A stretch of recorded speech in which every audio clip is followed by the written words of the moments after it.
Why, hello there. What's up, Lush? How you doing? What's up, Benjamin? How you doing? Wing Chun, nice of you to join. What's up, Psyduck? Hopefully the internet works today. I hope so too. It seems to be working now, but we shall see. What's up, Casey? How you doing? Hello, Pot of Gold. How you doing? All right. Happy Mother's Day, guys. Oh, I had you know what I had yesterday? Mother's Day? I had some durian. My mom likes durian, so my brother bought like this durian snack. It's basically like a piece of durian, an actual piece of durian, like and with like a wrapping of some flour or something. Yeah, I had that. Man. It was okay. It was all right. But it did taste like durian. Yeah. The problem is like well, the durian is all right. The smell is bad, but the taste is not as bad. It's actually pretty sweet. I still don't like it, but it's bearable. However, for the rest of the night, every time I burped a little bit, this smell, this fragrance of durian came out. And I was like, oh God. No, I can't burp. Why? Why does it have to be like this? The smell is so off putting. It is. Some people love it though. Like my mom.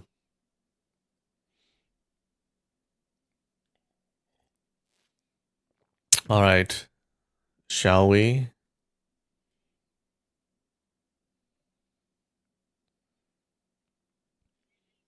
Just hold in your breath right after you burp. What if I die? I need oxygen to live.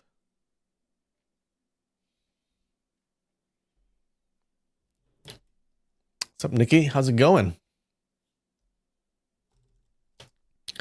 All right. Let's do this. Oh, no. There's always a Y, huh? If there's only one vowel, there's always a Y.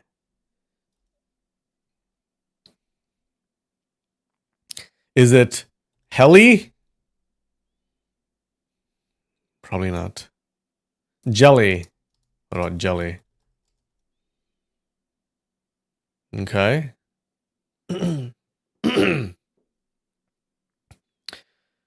Fedly. Deadly. Deadly? Oh. Deely. Healy. That's a word, right? Healy? Doesn't sound right. Neely. Billy. Jelly. Gel.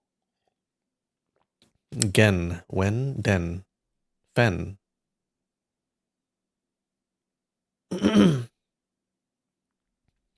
Neely? Healy. Beely. Neely? I think it's Neely. Fuck, it's not a word.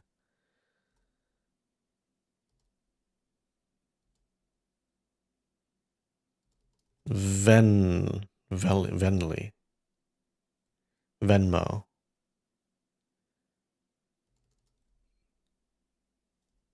Inly. Gel. Gently. Genly. Jedly. Gedly. Bedly. Bedly! That sounds like a word, but it's not a word. Bentley. Benley. Fenley. Wenley? Fewley?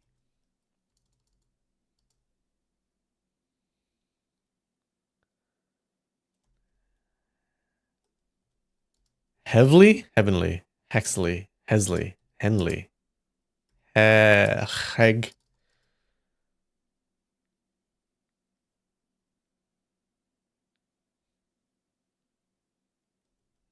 Wheelie. Where, when. Webley. Wegley. Wefley. Wedley. Wedley? Medley. Damn it. Not medley.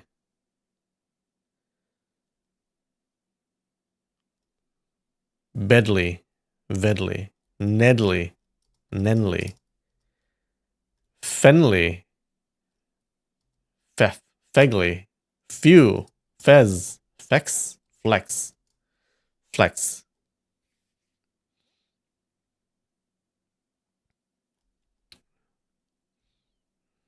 Ben. Beg. Begley. Begley. Fuck. Awfully.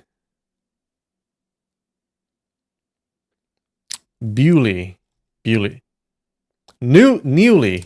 Newly. Newly. Ah ha ha. Alright, alright. Huh, huh, huh.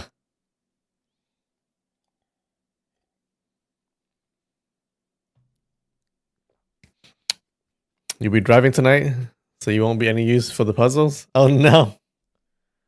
True, we're gonna lose. Alright.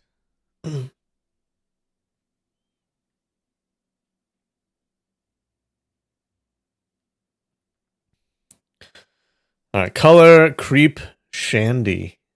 What is shandy? Karma. Knives Out. I know that's a movie. Slip, pyramid, rhyme. Steal, Chinatown, keyed, sneak. 7. Also a movie. Ponzi, elegy? Elegy? Vertigo. That's also a movie, right? But it can't just be movies. What kind of movies? Maybe the same director? Knives Out, 7. Vertigo. Chinatown sounds like a movie. Ponzi scheme. Pyramid scheme. Wait a minute. Pyramid scheme. Rhyme scheme? Maybe? Color scheme. Slip scheme. Shandy scheme. Chinatown scheme. Sneak scheme. Yeah! Okay. It's gotta be these, right? Chinatown is a movie. But it can't just be movies.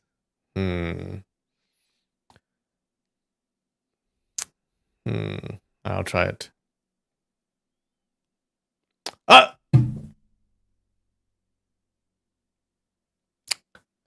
I didn't even know Vertigo was a detective movie.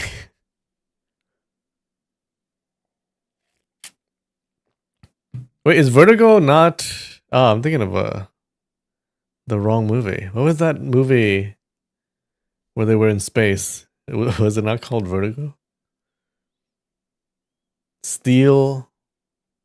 Keyed. I keyed in. I slipped in. Steal. Creep? Sneak. Creeping. Stealing. Slipping. Oh. Keyed, Karma, Elegy, and Shandy. I have no idea what that means. What is that? Body parts surrounded by 2 letters. What? This is not a real category.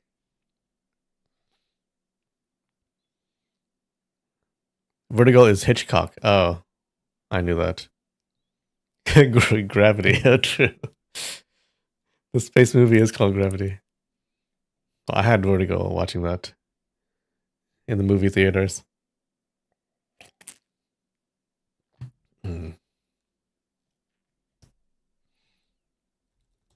All right. That was easy. All right. Let's do this quickly too. Oh no, the ads are gonna kill us. Movie. Detective. Space. Vertigo. gravity, fall, fly, spew, leg, drive, arm, heavy, run, movie, theater, mineral,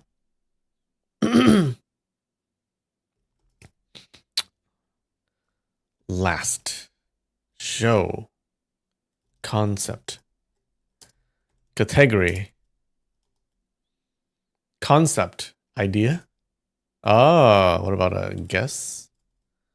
Estimate, a thought, thinking, think, plan, genre, the category, group, type, kind, genre, trope, movie genre, movie trope, documentary, style, plan, style, genre, hero.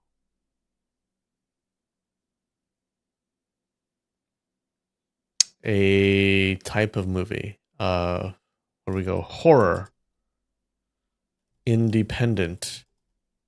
What about a film? Award. Plot. Pacing.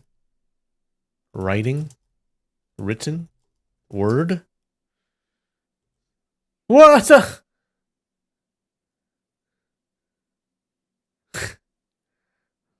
That's a new one. Top. Art.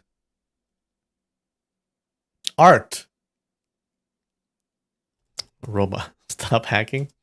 Stop hacking me. Stop it. What did I do? Intermission. A genre. An art form. Maybe an artist. Maybe a painting. Brush stroke. Art genre. A medium. Stage.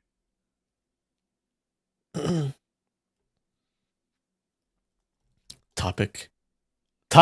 Oh, wait. Topic. Category. Conversation.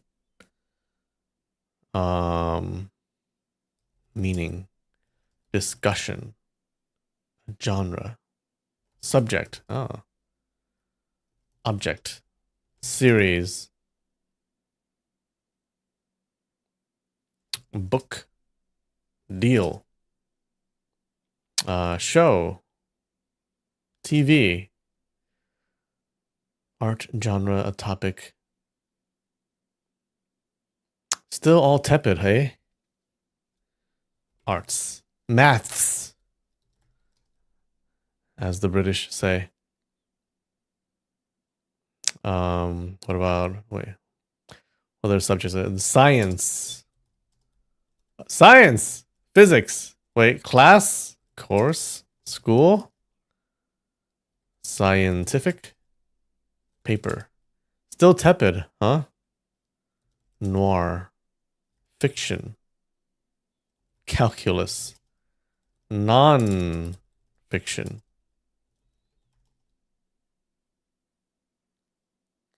Chemistry. Science. Story. English. Major. Literature. Oh, literature. Literary. Degree. Creative. Research. Still tepid. Poetry. Novel. Short. Film. Video. Audio. Learning. Romance. Adaptation. No. Literature, novel, classics, classical, classical, literature, science, classical. What about modern? What about drama, tragedy? Excuse me. Tragedy, comic, contemporary. Oh, getting close. Literature, science, classical, fiction. Literature, lit. Book, reading. Words, typing.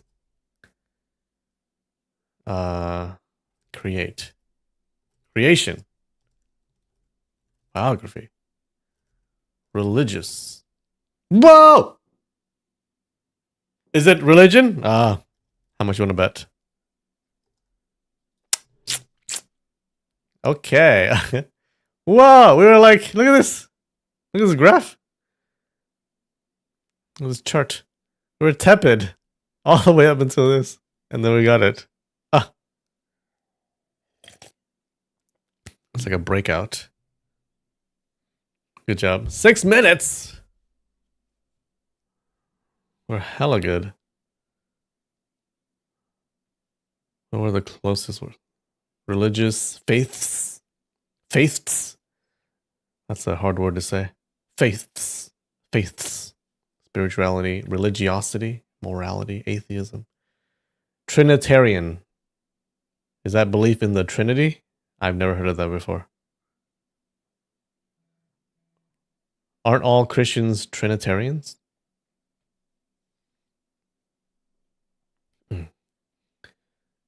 Weird that science is so low and just above fiction. Probably not. All right. I got some food today. It's a special snack. Remember we were talking about like last chapter? They were talking about Zongzi. Well, I bought one. Well, I bought a whole bunch actually. Look. Yay. All right, it looks kind of okay. I'm gonna open it, okay? Is it cooked? It is. A little messy. A little messy.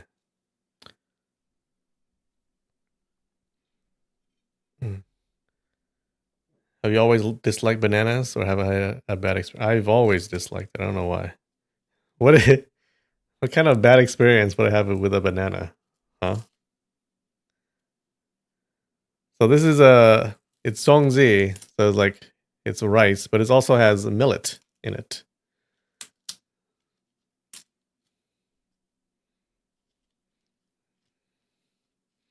Banana peeled me. I fell on a banana. All right. This is red bean. Look. Yay. All right, hold on. 1 second. Kind of messy. Kind of messy. Just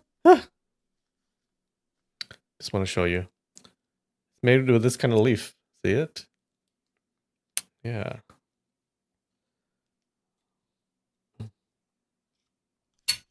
All right.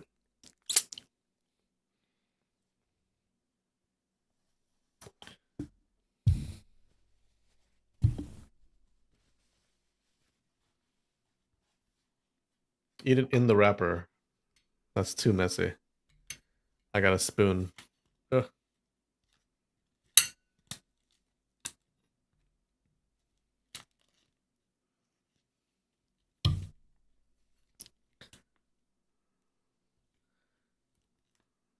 Ugh. All right. Huh. It's kind of hard.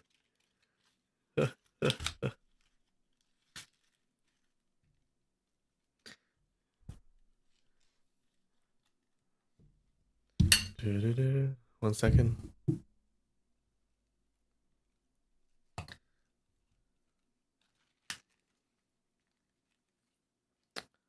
All right. Yum.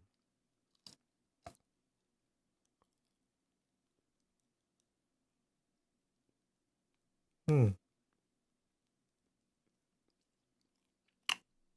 Mm.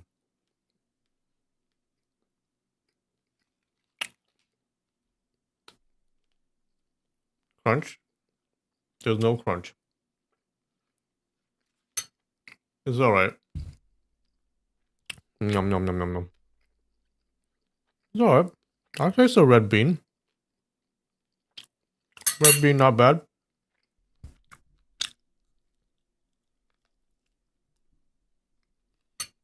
Hmm. All right. The rest is just rice and millet. Not that much of a taste. The only sweetness comes from the red bean. Well, not bad. I bought like a whole little basket. So I'm gonna be eating a lot of these.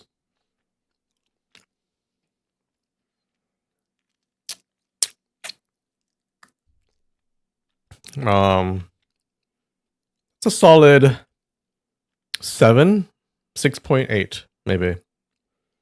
6.8. Yeah. Yum. I don't know what it's stuck to my teeth now.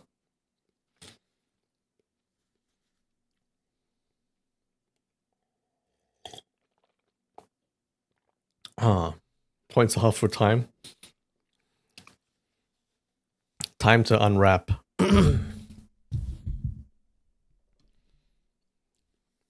All right, there you go. Zongzi.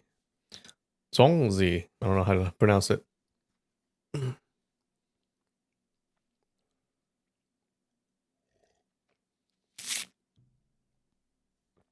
Yum. All right.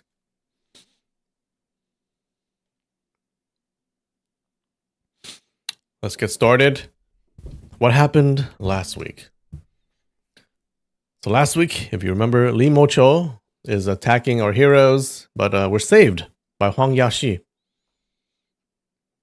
Now, Huang Yashi plays a chin that only has a single string left, but he plays it very beautifully, okay? And the musical notes, they drive Li Mocho away. Now, afterwards, Huang Yashi talks to Yang Guo and finds out that he likes the boy, okay? Because the boy is a free thinker because of his desire to marry his master, Xiao Longnu. Huang Yashi accepts him as a friend, and he teaches Yang Guo the finger flicking skill and the jade flute swordplay to counter Li Mocho's techniques. After Huang Yaoxi leaves, Li Mocho returns. She leaves bloody palm prints on the walls, okay, to signal that she will kill them soon. That's her signature thing. Yeah, where does she get the blood from? But does she kill other people? But then wouldn't she need like to put bloody palm prints on those people's houses too? Where does the original blood come from? It's a mystery. She leaves a note mocking Huang Yaoxi for needing like 5 people to fight one woman. Yang Guo thinks of this bright idea to counter Li Mocho's attacks. Since Li Mocho uses a fly whisk, he's like, oh, why don't we just have a big pair of scissors and we can cut it, okay? So he thinks it's a bright idea. He's a genius, guys. So he takes the group to this local blacksmith. This blacksmith has one bum leg, and he agrees to forge the scissors for them. Now, Li Mocho arrives while he's doing this, while he's making the scissors. And she arrives kind of just to gloat, I guess. She's like, oh, you can never kill me with just those scissors. Yeah, let me sit down here and watch you guys make these scissors. And once you're done, I'll defeat you, right? So she does that. We find out that the blacksmith is actually Feng Mofeng. Feng Mofeng is the youngest disciple of Huang Yaoxi, who was cast out like decades ago, along with the other disciples. He had his leg broken by his master a long time ago. Huang Huang Yaoshi broke both legs of all of his disciples except for this guy, because he really liked him, I guess, and he only broke one leg. So, despite having his leg broken by his master a long time ago, Feng Mofeng weeps with joy when he hears that Huang Yaoshi still remembers and regrets his actions towards his disciples. And that's where we left off. How's that?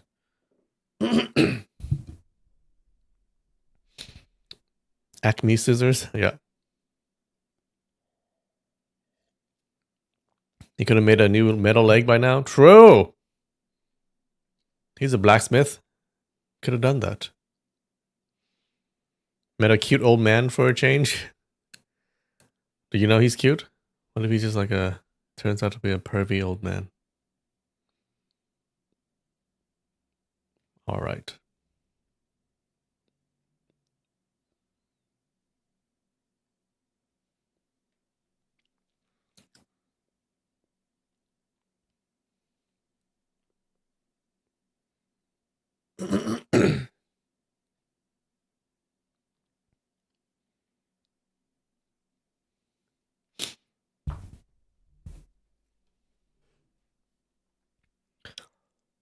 Chapter 16.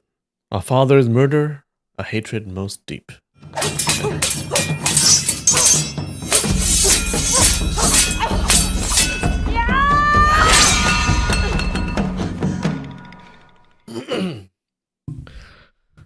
Yang Guo and Lu Wushuang were startled and delighted to hear that the blacksmith Feng was actually Cheng Ying's senior apprentice brother.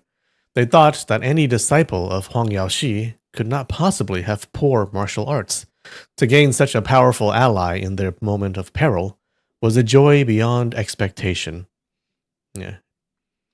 Is he, though? Is he that powerful?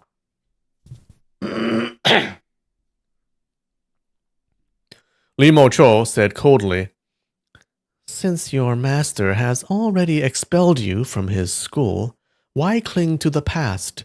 Isn't that pathetic? Today, I'm going to kill these 3 little brats and this foolish woman. You stand aside and enjoy the spectacle." Feng Mofeng said slowly, "Though I learned some martial arts, I've never fought anyone in my life. Besides, my leg is broken. I can't fight." "Oh, useless," Li Mo-cho replied. "Yes, that's for the best. No need to throw away your old life." Unless he's just faking it. Maybe he's waiting for the right opportunity. Feng Mofeng shook his head. "I will not allow you to harm even a single hair of my junior apprentice sister. Since these people are her friends, do not bully them." Murderous intent flashed in Li Mo-cho's eyes as she laughed. "Ha ha ha ha. Then the 4 of you can come at me together. How delightful." She rose to her feet. Feng the blacksmith remained calm, keeping time with the rhythm of his hammering. He's hammering the entire time? Like an opera singer following the beat of gongs and drums, he struck once and said a few words, precise and measured. "I left the sect, boom, more than 30 years ago, boom. My skills are long rusty, boom. I must think carefully, boom, and put things in order, boom, in my mind." Li Mo-cho chuckled. "I've roamed the Jianghu half my life and never seen someone polish their spear at the last moment quite like this. Truly eye-opening. Feng Mofeng, have you really never fought anyone?" Feng Mofeng said, "I never offend others. If they beat or scold me, I don't mind them. Naturally, I never raise a hand." Li Mo-cho sneered. "Huh. Huang Yaoshi truly picked only cowards for disciples, an embarrassment to the world." Feng Mofeng said, "Please, do not slander my master." Li Mo-cho smiled. "He cast you out long ago, yet you still call him master this and master that. Aren't you afraid people will laugh their teeth loose? Feng Mofeng continued hammering one strike at a time, and said slowly, My life has been lonely. In this world, my master is the only kin I have. If I do not honor and love him, who else should I long for? Little sister, is master well? Cheng Ying said, He is very well. Joy lit Feng Mofeng's face. Seeing his genuine feelings, Li Moqiu thought, Huang Yaoshi truly is a master beyond compare. Even after crippling this disciple, the man remains so loyal and devoted. By now, the refined iron had begun to cool. When he made it, he's like making it right in front of her.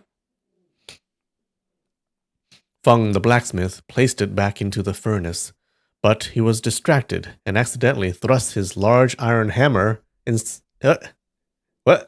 Thrust his large iron hammer in instead of the metal billet. Li Moqiu laughed.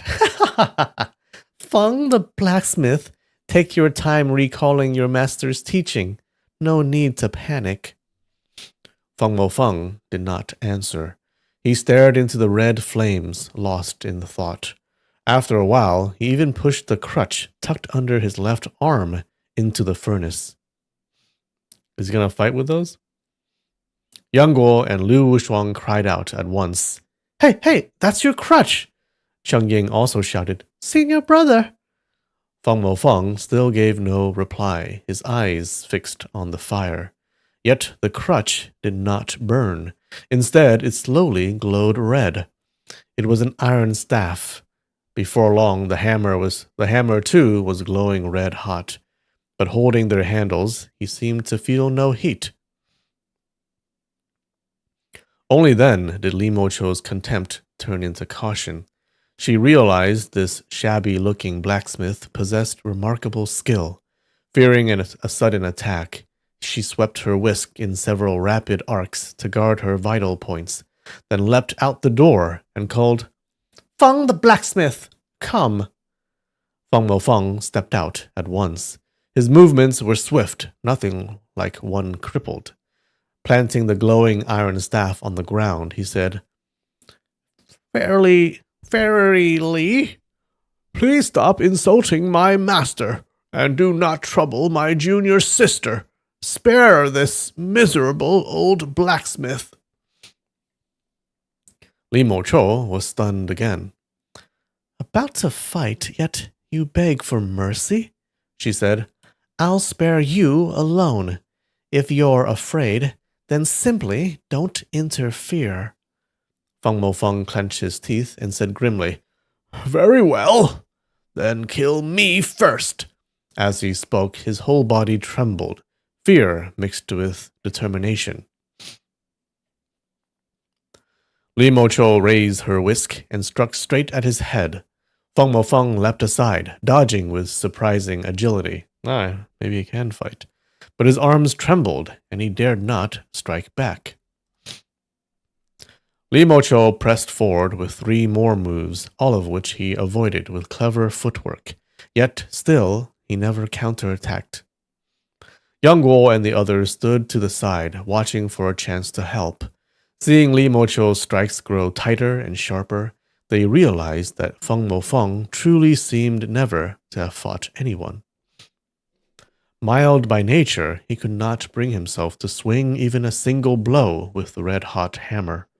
Yang Guo sensed danger.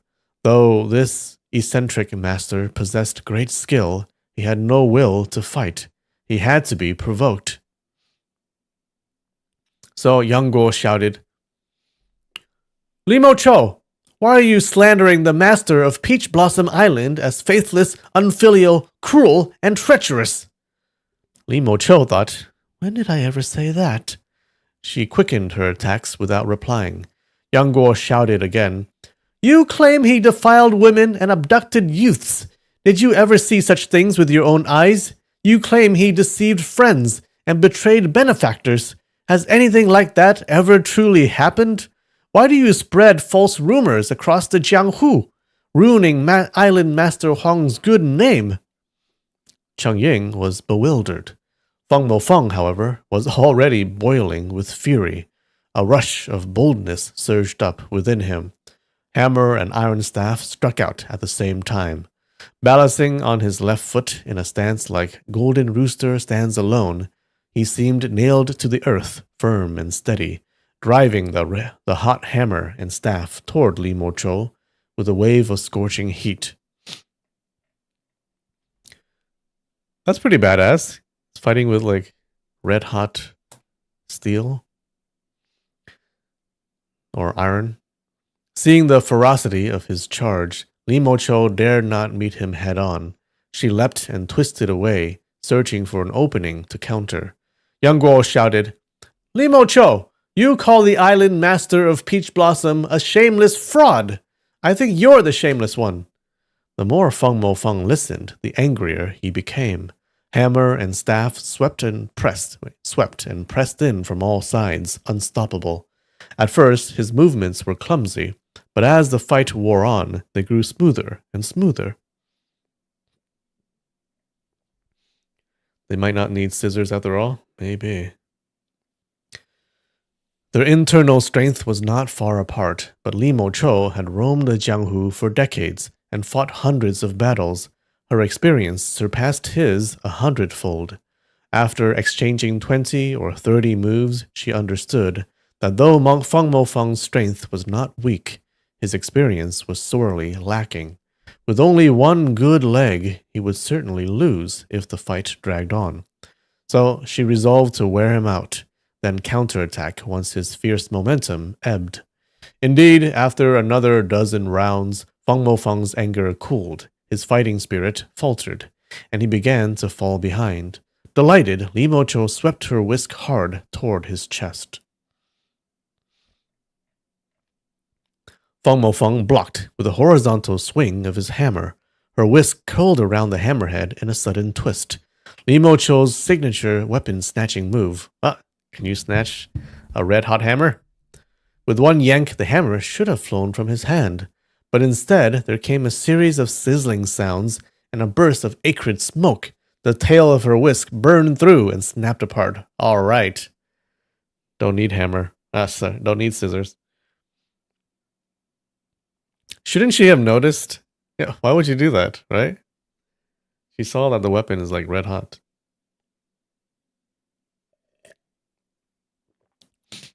Not only had she failed to seize his weapon, she had lost her own. Calm even in crisis, she tossed aside the handle and switched to the 5-poison palm. Though powerful, that palm required close range to be effective. But Feng Mofeng, hammer in one hand and iron staff in the other, swept them about with roaring wind, fully in command. Wisps of smoke rose constantly between the two figures. Her Taoist robes were repeatedly brushed by the red-hot weapons and burned away in patches. Rage filled her. Victory had been within reach, yet this old blacksmith had seized the advantage through his strange weapons. She refused to accept it and was determined to land a single palm to vent her fury. For Feng Mofeng, this was his first true fight. He had suffered setbacks early, he would have shrunk away instantly. Had he suffered setbacks early, he would have shrunk away instantly. But now that he held the upper hand, his hammer and staff moved with unexpected precision. Li Mo Chou tried repeatedly to strike him, but each time her palm nearly met glowing metal. Had she not dodged quickly, her palms would have been scorched. Suddenly, Feng Mofeng cried, "No more! No more! This is far too improper!" Balancing on his single foot, he leapt back half a jung. Li Mo Chou froze. A cold breeze lifted through the air, and pieces of her robes fluttered away. Her arms, shoulders, chest, and thighs were exposed in several places. She was a maiden. Such shame was unbearable. She was about to flee when suddenly another large piece of cloth tore from her back. Seeing her plight, Yang Guo immediately snapped off his belt, shrugged out of his outer robe, and sent it spinning toward her with his inner strength. What a gentleman. The robe flew as if a man were stretching out his arms to embrace her. Li Mo hastily slipped her arms into the sleeves and fastened the front.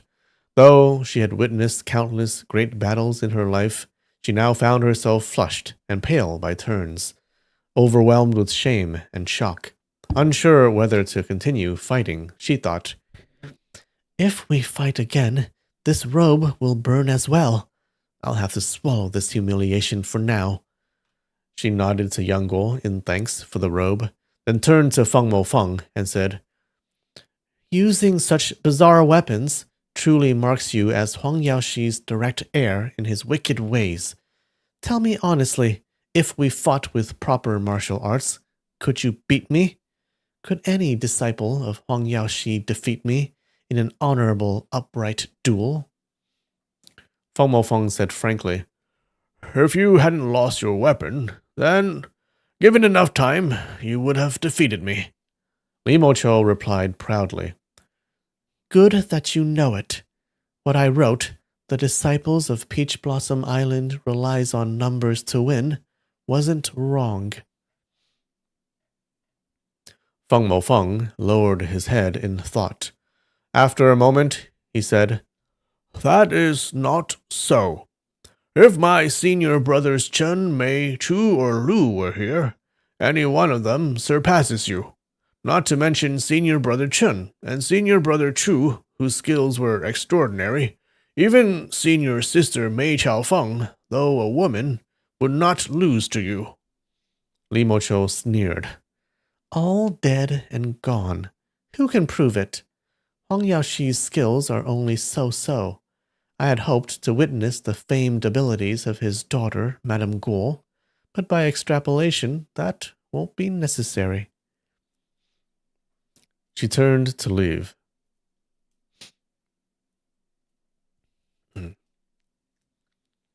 Li Mo is a woman too. True. Yang Guo's thoughts stirred. "Wait!" Li Mo arched a brow. "What now?" Yang Guo said, "You claim the island master's skills are no better than this. That is wrong. I've heard him speak of a jade flute sword technique that can easily break your whisk techniques." Is he gonna do it? He picked up an iron rod and traced shapes on the ground as he explained. "Look here, this frontal strike of yours is indeed fast and fierce, but his sword cuts across here, and you won't be able to pull back in time. If you counter this from this angle, his sword attacks here. If you try to sweep straight at his acupuncture points, he uses a tiger claw grip on your whisk tail and reverses the sword hilt to strike your Jian Jin point. Could you anticipate that?" Well, what advanced theory crafting Yang Guo's doing. The move was fantastical, yet exquisitely devised. It completely neutralized one of Li Mocho's signature whisk techniques, leaving her only the choice of dropping the whisk and admitting defeat.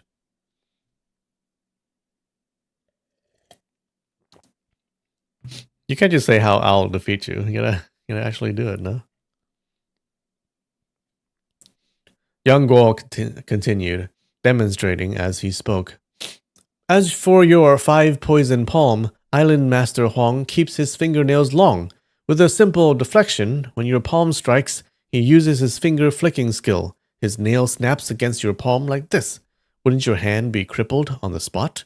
Then he only needs to trim his nails immediately, and the deadly poison in your palm won't reach him." He carries around a nail clipper just for that purpose. He went on to describe more than 10 methods that countered her skills. Every word struck home. Li Mocho's face turned ashen. Each technique he described was subtle and flawless, and she knew she had no answer for any of them. Yang Guo said, "Island Master Huang was angered by your insults. As a Grandmaster, he finds it beneath him to strike you personally. So he taught me these methods and told me to deal with you in his stead. But I thought since you once shared the same sect as my teacher, I should warn you instead. Now that you know the power of Peach Blossom Island, if you meet his disciples again, keep your distance." Young Guo defeating her with shit talk? Yeah. Li Mocho stood silent for a long moment, then said, Enough, enough! She turned and left. In a blink, she vanished behind the mountain, her speed truly rare in the Jianghu. In truth, though Huang Yaoxi had indeed taught Yang Guo these techniques, it would take him years to master them in true combat effectiveness, but his explanation alone was enough to terrify her into submission. From that day on, she never dared utter another slight against Huang Yaoxi. Is Li Mocho joining the harem too? She does have his robe. Under Li Mocho's long-held shadow of fear, Lu Wushuang's heart always pounded at the sound of her voice. Seeing her depart, she let out a long breath of relief and clapped, laughing. Dumb egg? What a tongue you have! Oh. You even scared away my master. Cheng Ying noticed that Yang Guo had given Li Mocho the robe she had sewn for him. In the urgency of the moment, that was excusable. Yet, under the new robe, he still wore that old, tattered garment, clearly because Xiaolong Nu had sewn it. He kept what she made close, never forgetting the old for the new.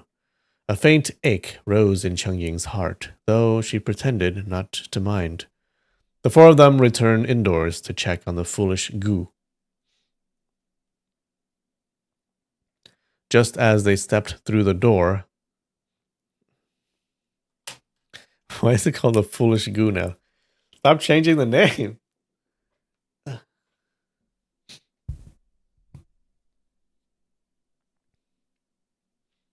Just as they stepped through the door, noise of shouting and horses rose from the front of the mountain, rumbling like thunder. All four turned at once. Yang Guo said, I'll take a look.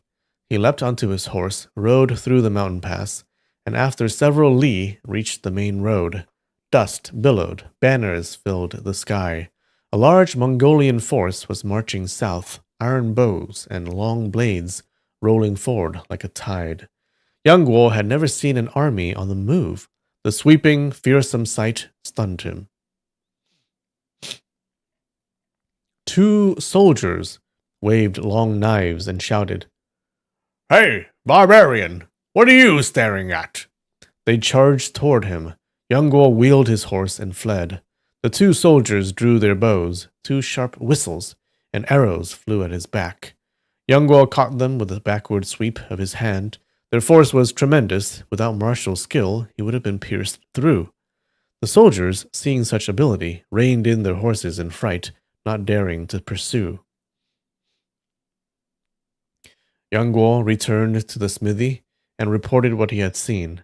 Feng Mofeng sighed.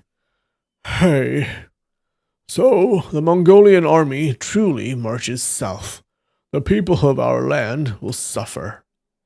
Yang Guo said, The Mongols' riding and archery are far beyond what Song troops can resist. This calamity will be no small one. Feng Mofeng said,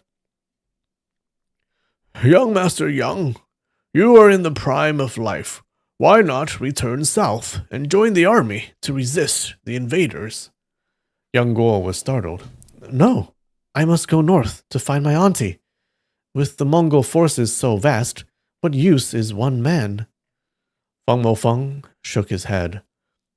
One man may be small, but the strength of many becomes great. If everyone thought as you do, who would rise to resist the enemy? Yang Guo knew his words were sound, yet nothing on earth mattered more than finding Xiaolong Nu. Having grown up wandering the Jianghu, bullied by minor officials, he felt that while the Mongols were cruel, the Song Emperor was not necessarily any better. He saw no reason to fight on his behalf. On their behalf? He smiled faintly and said nothing more. Feng Mofeng bundled his hammer, tongs, and bellows, slung them onto his back, and said to Cheng Ying, Junior sister, if you see our master in the future, tell him that his disciple Feng Mofeng has not forgotten his teachings. Today I will go to the Mongol army. No matter what, I must kill at least 1 or 2 princes or generals who invade our land. Take good care of yourself. To meet one who carries Master's legacy gladdens me greatly." With that, he planted his iron crutch and left without a backward glance, not even looking once more at young Guo. Oh no. Whenever he fights, he's gonna need to find a forge, or else he wouldn't be that effective. With that, Yang Guo glanced at Cheng Ying and Lu Wushuang. Never thought I'd meet such an extraordinary man here. Lu Wushuang, biased toward Yang Guo, said, "Cousin, aside from you, everyone from your master's school is either foolish or crazy." Cheng Ying smiled gently. "Each has his own path. You cannot force another's heart. You call him crazy, yet perhaps he thinks we are heartless. And besides, am I not a little foolish and crazy myself?" Yang Guo felt his heart stir. Her expression was calm. He could not tell whether her words held hidden meaning. Suddenly, there was a crash. Xiaogu had fallen from her stool. The three rushed to lift her onto the bed. Her face was flushed, her eyes glazed. The poison of the 5-poison palm had flared again. Cheng Ying quickly fed her medicine, while Yang Guo massaged her acupoints. Xiaogu stared at him in terror. "Brother Yang, don't make me pay with my life. I didn't harm you," Cheng Ying said softly. "Sister, don't be afraid. He isn't." Yang Guo suddenly thought, her mind is clouded. This is a perfect moment to force the truth from her. He flipped his hands, seized her wrist, and shouted, "Who killed me? If you don't say it, you will pay with your life." Xiaogu pleaded, "Brother Yang, it wasn't me." Yang Guo barked, "You won't speak? Fine, I'll strangle you." He gripped her throat. Xiaogu shrieked in terror. Cheng Ying and Lu Wushuang, not understanding his intent, tried to stop him. One crying, "Big Brother Yang!" The other, "Dumb egg!" One said, "You frighten her half to death." The other, "How can you play such tricks at a time like this?" Yang Guo ignored them. He tightened his grip, his face twisted with fury. "I am the vengeful ghost of Brother Yang. I died in terrible agony. Do you know that?" Xiaogu whimpered, "I know. After you died, crows ate your flesh." Yang Guo felt as though knives slashed his heart. He had known his father died unjustly, but not that even his corpse had gone unburied, picked apart by crows. He roared, "Who killed me? Speak! Speak!" Xiaogu's voice rasped, You hit Auntie. Auntie had poison needles on her, and you died." Yang Guo shouted, "Auntie! Which auntie?" Xiaogu was nearly fainting. Breath squeezed thin. "Auntie is Auntie," Yang Guo said. "What is Auntie's surname? What is her name?" Xiaogu gasped. I don't know. Let me go." Seeing the danger, Lu Wushuang grabbed Yang Guo's arm. But Yang Guo, in a frenzy, flung her away with full strength. She flew straight back and crashed against the wall, crying out in pain. Cheng Ying, seeing gentle, elegant Yang Guo, now like a maddened tiger, went pale with fright. Yang Guo thought, "If I don't learn my father's killer today, I'll spit blood and die on the spot." Yang Guo again asked again and again, "Is your auntie's surname Chu? Is she surnamed Mei?" He guessed that since the silly girl's own surname was Chu, her aunt was likely also surnamed Chu. Perhaps she was even Mei Chaofeng. The silly girl struggled with all her strength. Though she had trained far longer than Yang Guo, her martial arts were inferior, and with the acupoint on her wrist sealed, she could only cry hoarsely in panic. "Go ask Auntie for your life. Don't come looking for me," Yang Guo said. "Where is your auntie?" the silly girl said. "My grandpa and I came out. She and her man are on the island. At those words, a chill ran straight down young Guo's spine. He asked in a trembling voice, Why does your auntie call your grandpa that? The silly girl said, She calls him Papa. What else would she call him? Young Guo's face drained of color. Still fearing he had misunderstood, he pressed on. Your auntie's man is named Guo Jing, isn't he? The silly girl said, I don't know. Auntie just calls Brother Jing, Brother Jing. She mimicked Huang Rong calling to Guo Jing, kicking her feet wildly, and suddenly shrieked like a slaughtered pig. Help! Help! Ghost! Ghost! Oh no. More misunderstanding. Young Guo now had not a shred of doubt left. All the bitter memories of his lonely, bullied childhood surged up at once. If my father hadn't been killed, Mother wouldn't have sunk into despair and died so early. I wouldn't have suffered all these years. Then another thought struck him. Back on Peach Blossom Island, the Guo couple were always a bit strange with me, polite and uneasy, never as candid as they were with the Wu brothers, scolding them or speaking freely. At the time it merely felt awkward. I never knew it was because they had killed my father and carried this guilt in their hearts. They refused to teach me martial arts and sent me to the Chen sect to be tormented. So this was the reason. Oh no. Is he going to turn into his dad? Alright. Tune in 5 minutes. We'll find out. 5-minute break. I'll be right back. And we're back.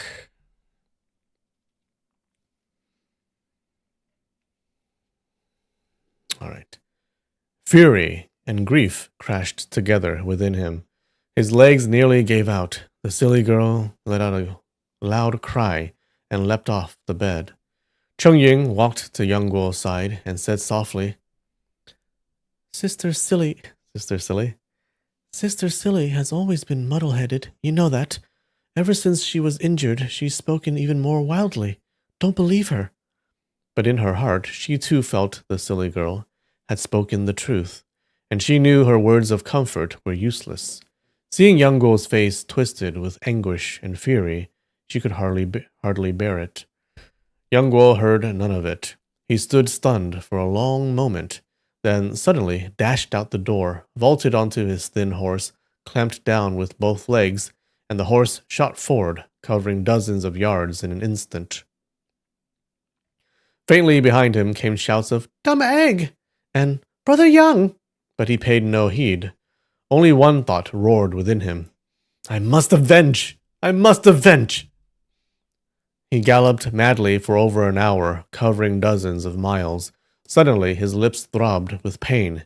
When he reached up to touch them, his hand came away bloody. He had bitten clean through both lips in his grief. Ouch. Aunt Guo never treated me well. When then suddenly she became kind. So it is all false compassion. Fine, let that be. But Uncle Guo... He had always revered Guo Jing, believing both his virtue and martial skill unmatched, and trusting him wholeheartedly. Now, realizing he had been utterly deceived, he felt Guo Jing even more treacherous than Huang Rong. Rage swelled in his chest until it seemed ready to burst. Crushed by sorrow, he dismounted and sat in the middle of the road, clutching his head as he wept bitterly. His cries were so full of misery, it was as though all the world's grief had fallen upon him alone. He had never seen his father, never heard others speak of him, and even his mother had refused to mention him. Yet, from childhood, he had imagined his father was as flawless. No one else in the world could compare. Such a hero, such a great man, had been killed by the schemes of Guo Jing and Huang Rong. After he had cried for some time, he suddenly heard the pounding of hooves. 4 Mongol riders were coming from the north. The leader held a long spear, and skewered upon its tip was a child of 2 or 3, still barely alive and whimpering faintly. The 4 Mongol warriors were mildly surprised to see a ragged Han boy weeping in the road, but such sights were common, and they paid him little mind. One shouted, "Out of the way! Out of the way!" and thrust his spear at him. Young Guo, already consumed with frustration, grabbed the spearhead and gave it a yank, pulling the rider off his horse.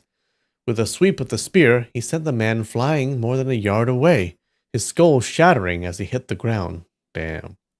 The remaining 3, shocked by his ferocity, gave a shout and turned to flee.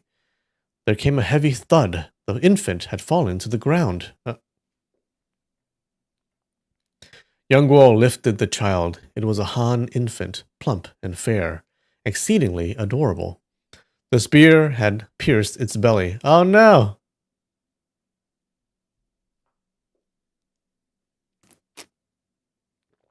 He killed him.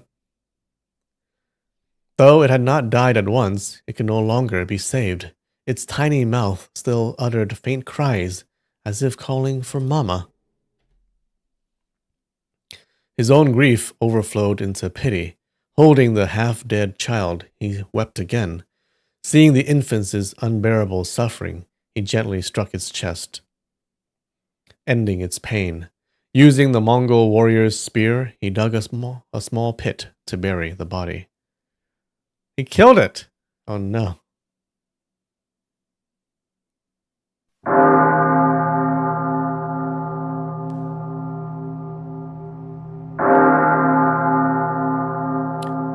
He had dug only a few times when thunderous hooves suddenly roared in. Amid blaring horns, a troop of Mongol soldiers charged near.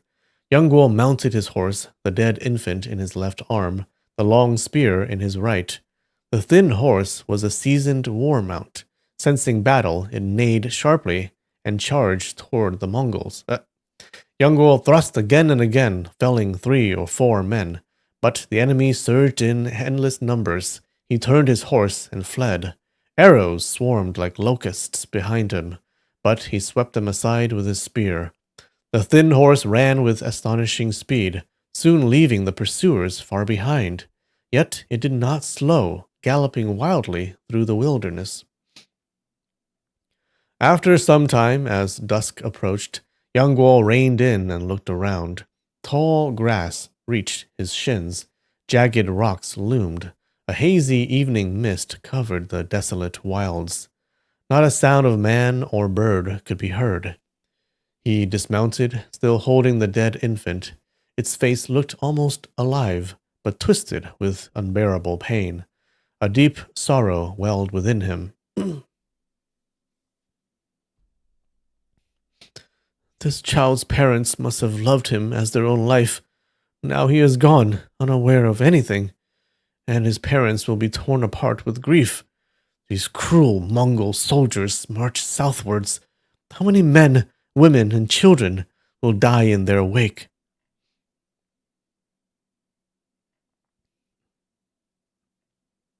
The more he thought, the heavier his heart grew. He buried the child beneath a great tree. Then the silly girl's words resurfaced. This child at least had me to bury him. My father's body was left for crows. Since they killed him, what harm in giving him a proper grave? Their hearts were truly vicious. If I do not avenge this, I, young Guo, am no man. Well, young Guo killed the child, right? He's not doesn't feel guilty about that? That night, he slept in a large tree. The next morning, he mounted again, letting the thin horse wander through the barren hills. At times, he thought of returning to the ancient tomb to see Xiaolongnu. At times, he felt he must first kill Guojing and Hongrong to avenge his father. When hungry, he plucked wild fruit to eat. On the morning of the 4th day, he suddenly saw someone leap high in the distance to pick fruit from a wild tree. Riding closer, he recognized Darba, disciple of the Golden Wheel Dharma King.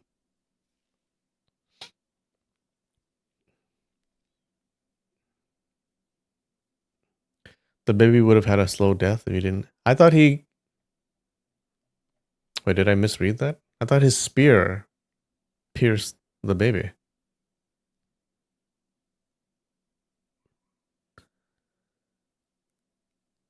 So here, with a sweep of the spear, he sent the man flying. But then here it says, the spear had pierced its belly. That was his spear, right? That he sweeped?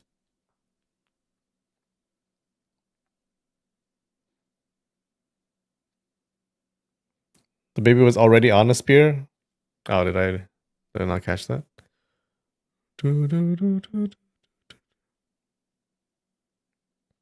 Oh, skewered upon its tip.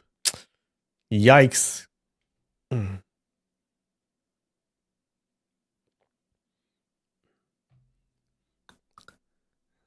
Yeah, the baby was already skewered. Is skewered a good word to use there? I think of like barbecue skewers when I think about skewers.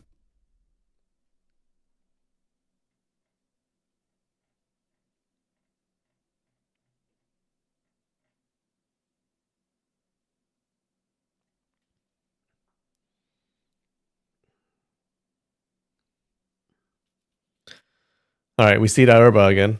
Riding closer, he recognized Darba, disciple of the Golden Wheel Dharma King. With each leap, Darba gathered only a single fruit.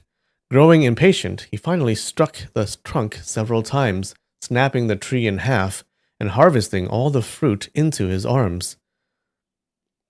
Could the Golden Wheel Dharma King be nearby?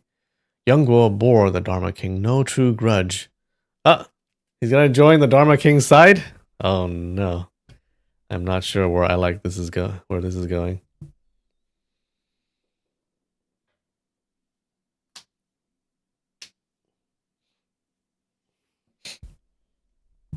Now, convinced Guo Jing and Hong Rong were his father's murderers, he even regretted aiding them against the Dharma King. He quietly followed Darba to investigate.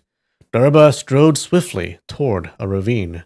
Young Guo dismounted and trailed him from afar.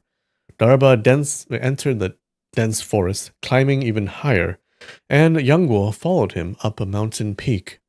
At the summit stood a small thatched hut, open on all sides. The Golden Wheel Dharma King sat within, eyes closed, brows lowered in meditation. Darba placed the fruit on the ground. When he turned, he suddenly saw Young Guo approaching. His face changed drastically. Wait, he really does become the eldest brother, the eldest martial brother. Senior brother, have you come to harm master? He shouted, lunging forward and grabbing for Young Guo's collar. His martial arts were superior to Young Guo's, but his master was in critical danger. Any disturbance could spell death. Panic muddled his mind, and his move was utterly flawed. Young Guo countered, seized his arm, and flung him aside. Darba believed Young Guo to be the reincarnation of his senior brother, and now being thrown back, he felt utterly overawed. Rolling on the ground, he scrambled up and leapt before Young Guo again. Young Guo thought he meant to fight and stepped back, but Darba suddenly dropped to his knees, kowtowing. Senior brother, for the sake of our teacher-disciple bond in your former life, master is gravely wounded and healing himself. If you disturb him, then... His voice choked, and tears streamed down his face. Young Guo did not understand his Tibetan. Don't repeat it. He's going to be very confused. But seeing Darba so agitated, and the Golden Wheel Dharma King gaunt and weary, he understood most of what was happening. He quickly helped Darba to his feet. I will never harm your master. Set your mind at ease. Darba, relieved by his gentle expression, though unable to understand his words, let go of his hostility. Just then, the Dharma King opened his eyes. Seeing Young Guo, he was greatly startled. He had been deep in meditation, unaware of the exchange outside. Convinced a formidable enemy had arrived, he sighed softly. Hey, all these years of cultivation, and still I cannot break free of worldly ties. Little did I expect to die here in the Central Plains today. Struck by the falling boulder, his organs had been gravely injured. He had hidden in this remote peak to heal, never imagining Yang Guo would track him here. Even if Darba drove Yang Guo away, the clash would surely disrupt his focus, making recovery impossible. But Yang Guo bowed and said, I've not come as your enemy, master. Please don't misunderstand. Did he really use the word master? The Dharma King shook his head and started to speak, but a sharp pain seized his chest, and he quickly shut his eyes to regulate his breath. Yang Guo rushed into the hut and pressed his right palm against the... I guess this is some acupoint on the elder's back. What kind of translation is this? Hello?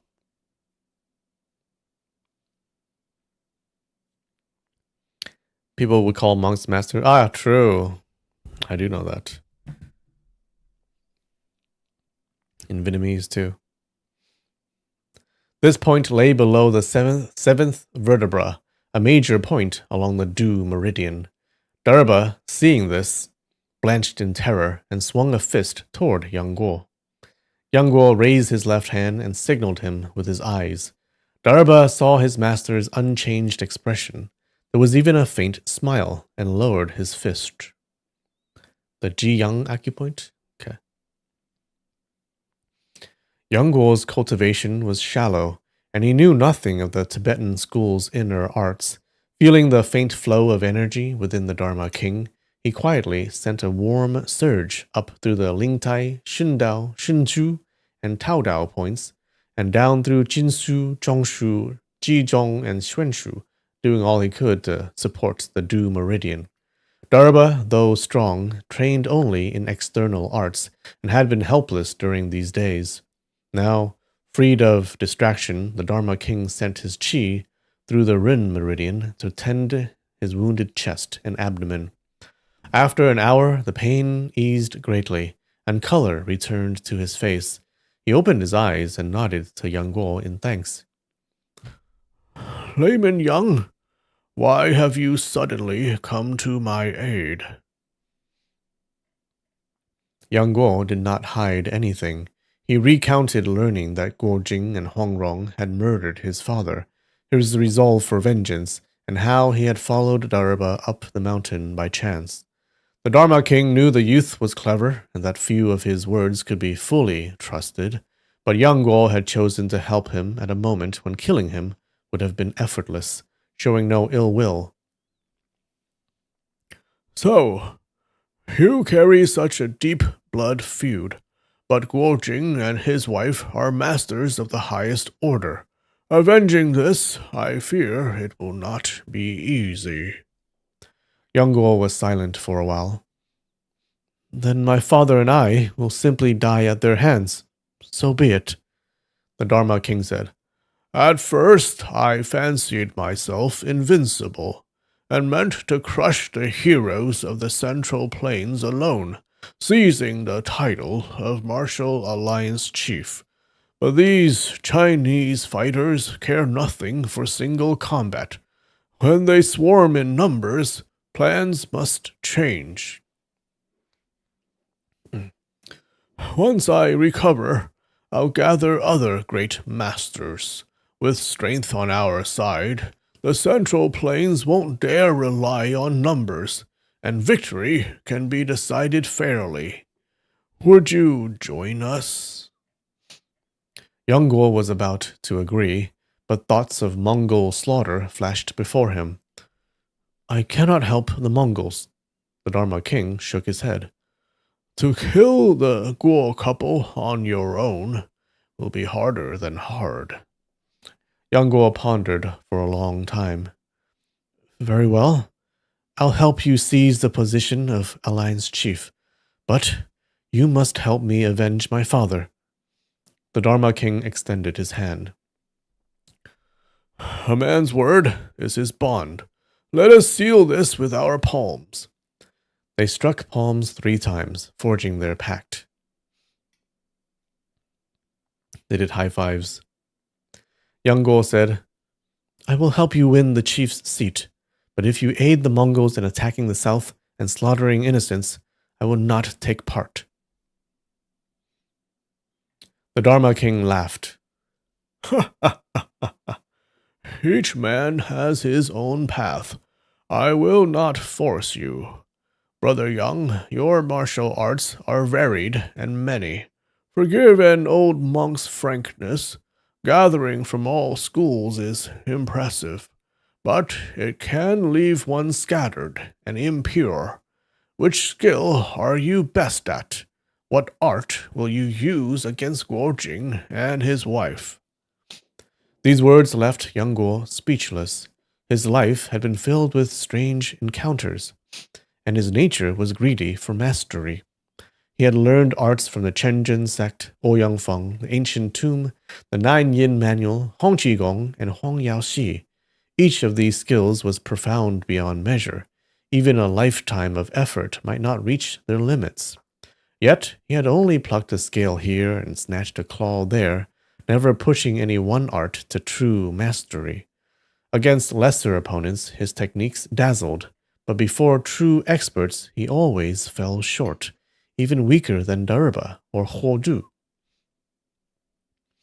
Bowing his head in thought, he realized the Dharma King had struck directly at the core weakness of his martial arts.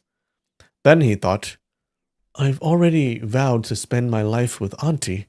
Why then do I flirt everywhere I go? Miss Cheng, the lady-in-law, even Wen Yanping. I never truly loved them. Why couldn't I behave properly? I really have bitten off more than I can chew. He reflected further. Whether Hong Qigong, Hong Yaoxi, Ouyang Feng, the 7 Chenjin masters, or the Dharma King, every great master became so by specializing in their own sect's art. They understood other schools, but did not pursue them. So which art should I focus on? Reason and affection both pointed toward the ancient tomb's Jade Maiden Heart Sutra.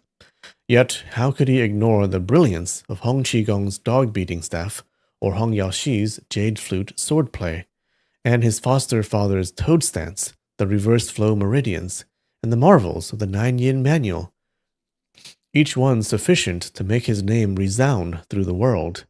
Having learned them with such difficulty, how could he discard them? He stepped out of the hut, pacing with his hands behind his back on the mountain top, tormented by this dilemma. After a long time, a sudden thought flashed forth. Why don't I take the strengths of every school and forge my own? All martial arts were created by people. If they could create them, why can't I? Light burst open before him. Oh shit. He's going to be a master of masters.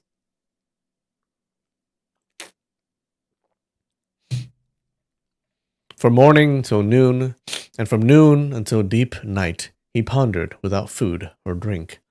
All the marvelous skills he had ever seen surged through his mind, colliding and intertwining. He remembered Hong Qigong and Ouyang Feng competing with spoken moves, and his own spoken demonstration that had driven off Li Mo Chou. Now countless arts battled in his mind, faster and fiercer than any contest of words. Finally, he could not restrain himself and began punching and kicking wildly. At first, he could still tell which moves came from Hong Qigong and which from Ouyang Feng, but soon everything tangled into chaos. Overwhelmed, he collapsed backward and fainted. Darba watched from afar as Yang Guo raved and gestured, not knowing what he was doing. When he suddenly fell, Darba was shocked and moved to help, but the Dharma King laughed. Leave him be. Don't disturb his thoughts. A pity your wits are dull. You cannot understand the mystery here. Young Guo slept half the night. At dawn he rose and pondered again. Within 7 days he had fainted 5 times. To merge all schools into one, how could that be easy? With his current ability, it was nearly impossible, and certainly not a matter of days. But after several days of the struggle, he suddenly understood. All martial arts could serve him. If they could not be fused, so be it. When facing an enemy, he need only use what fit the moment, without caring about its origin. That was already close to creating his own school. With this clarity, his heart felt instantly unburdened. Okay. After days of healing, the Dharma King had recovered nearly fully and could move as usual. Seeing Yang Guo suddenly calm and composed, he knew the youth had made progress in his understanding of martial arts. Brother Young, he said, I'll take you to meet someone. This man is of great talent and broad vision. You'll admire him the moment you see him. Yang Guo asked, "Who is it?" The Dharma King replied, Prince Kublai of Mongolia. He is the grandson of Genghis Khan, fourth son of Prince Tolui. "Ah, Kublai Khan. What's he like?" After witnessing the Mongol soldiers' brutality, Yang Guo had grown deeply disgusted with all Mongols. He frowned. "I am desperate to avenge my father. There is no need to meet this Mongol prince." The Dharma King smiled. I have promised to help you. How could I go back on my word? But Prince Kublai is my patron. I must inform him. His camp is near. We can reach it within a day. Yang Guo had no choice. He knew he was absolutely no match for Guo Jing and Hong Rong, whether in wits or martial strength. Without the Dharma King's help, revenge would be impossible. So he followed him.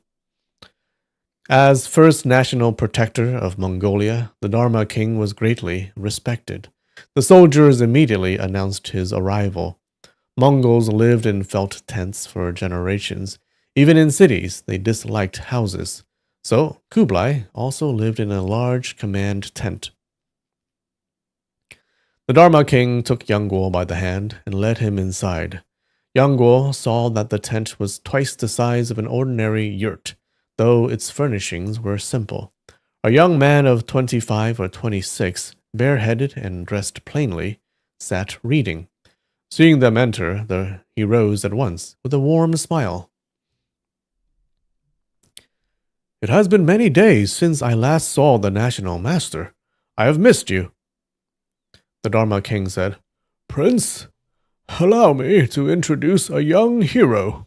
Though Brother Yang is still in his youth, he is truly an extraordinary man. Yang Guo had imagined a grandson of Genghis Khan to be either regal and imposing or fierce and intimidating. He was surprised to find instead a courteous young man speaking fluent Chinese. Kublai glanced at Yang Guo, then took the Dharma King by the hand. "Bring wine! I must drink a bowl with his brother." Servants brought 3 great bowls and filled them with fermented mare's milk. Yum. Kublai drained his at once. The Dharma King did the same. Yang Guo rarely drank, but seeing the prince so informal, he could not refuse. He swallowed it down. The liquor was harsh and sour, like a blade against the tongue. Kublai laughed. "Ha ha ha! Little brother, do you find the wine good?" Yang Guo said, "It is sharp and sour, like drinking a knife. The taste is not pleasant, but it suits a true man." Kublai was delighted.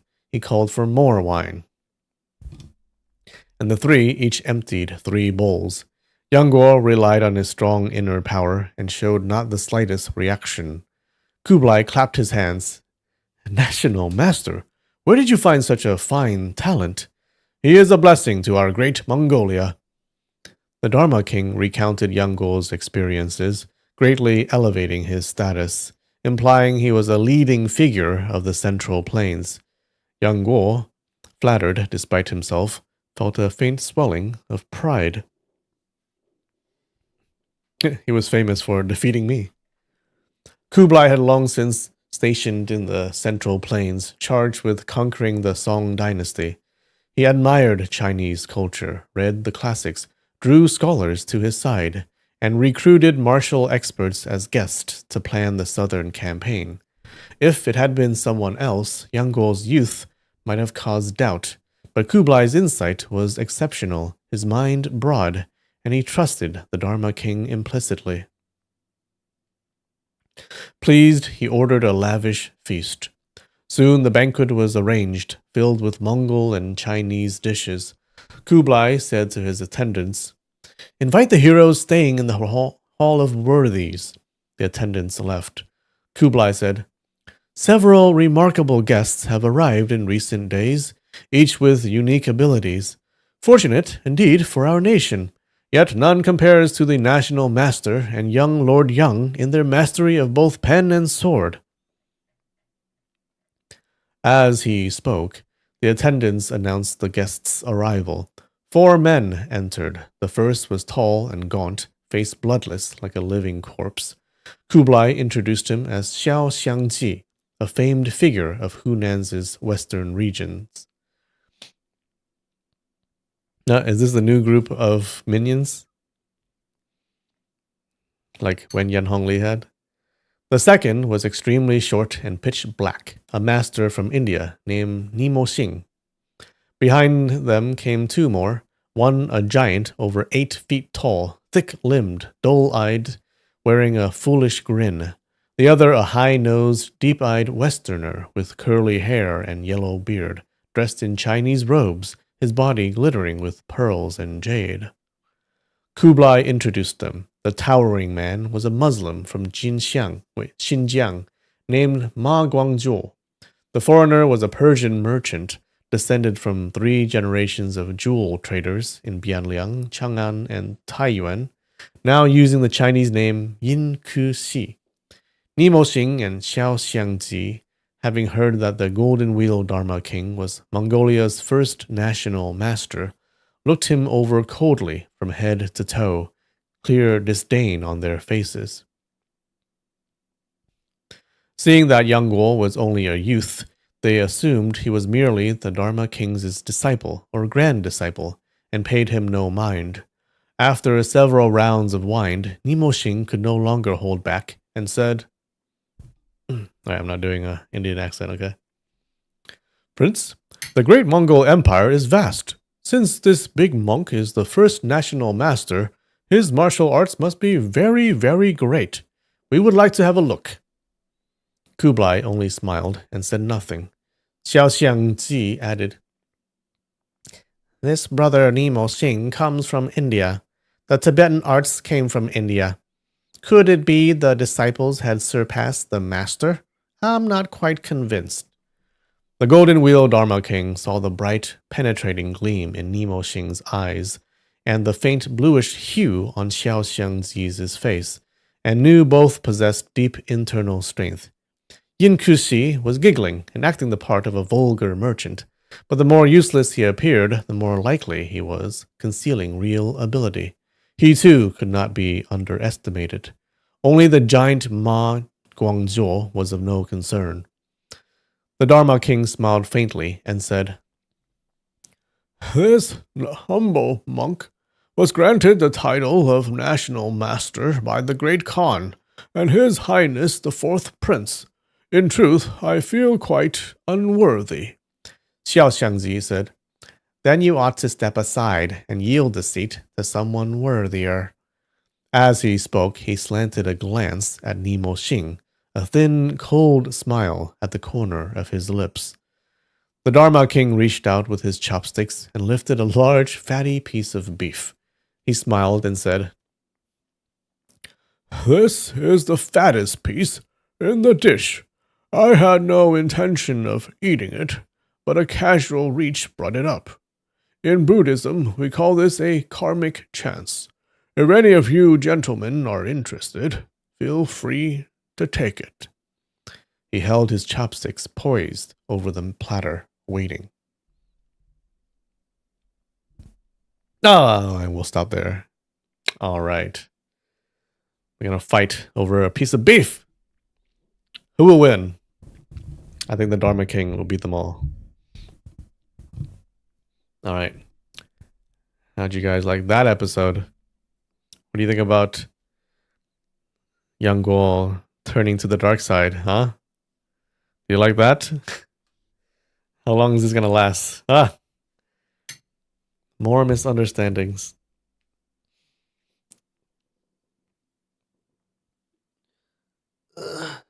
They'll have beef? True. Yeah, I think Guo Jing and Huang Rong made a big mistake, no? They should have just told him the truth from the very beginning. And then we won't have all this drama.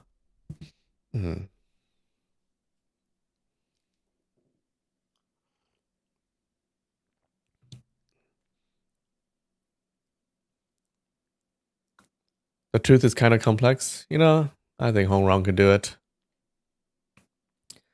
He could tell it in a good way to convince him. All right. Well, that was fun.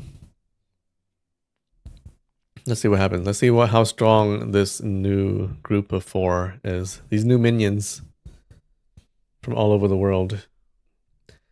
That's true, yes, but then we have no story. That is true. Anything for the story. Alright, guys. Your dad was the bad guy, Gore? Yeah. He was just bad, okay? You were born to a bad dude. But you know what? You can grow up differently from your dad. Better. A better man. From your shitty dad. Alright. Well, that was fun. I'm excited to see what happens with this chopstick fight. Can the Persian guy use chopsticks? We shall see next time. All right.